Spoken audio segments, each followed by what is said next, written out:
Thomas Soto.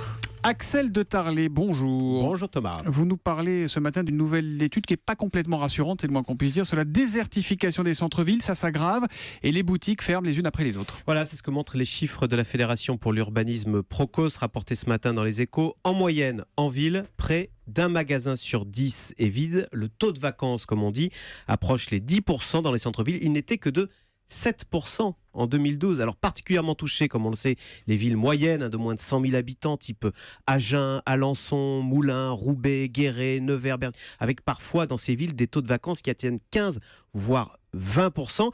Le problème, c'est que souvent, cette désertification est insidieuse, on a du mal à la voir venir. Vous savez qu'il y a un signe en particulier qu'il faut surveiller, c'est quand les banques, les assureurs ou les agents immobiliers commencent à remplacer les artisans et les boutiques de vêtements dans la grande rue commerçante.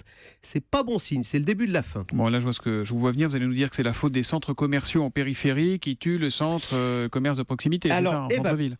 Pas que. En cause également, il y a l'urbanisme. Les maires, c'est vrai, ont souvent fait bien des efforts pour embellir, pour animer leur centre-ville, mais ils ont souvent négligé la question de la mobilité. Il n'y a pas ou peu de transport public, il y a des parkings payants mais souvent compliqués en sous-sol. Bien, résultat, les centres-villes sont désertés car la spécificité des villes moyennes, c'est que les familles aisées, comme on dit, n'habitent pas en centre-ville, elles habitent en périphérie. Et donc, si l'accès est compliqué, pour les courses usuelles, hop, un coup de voiture et on va au centre commercial.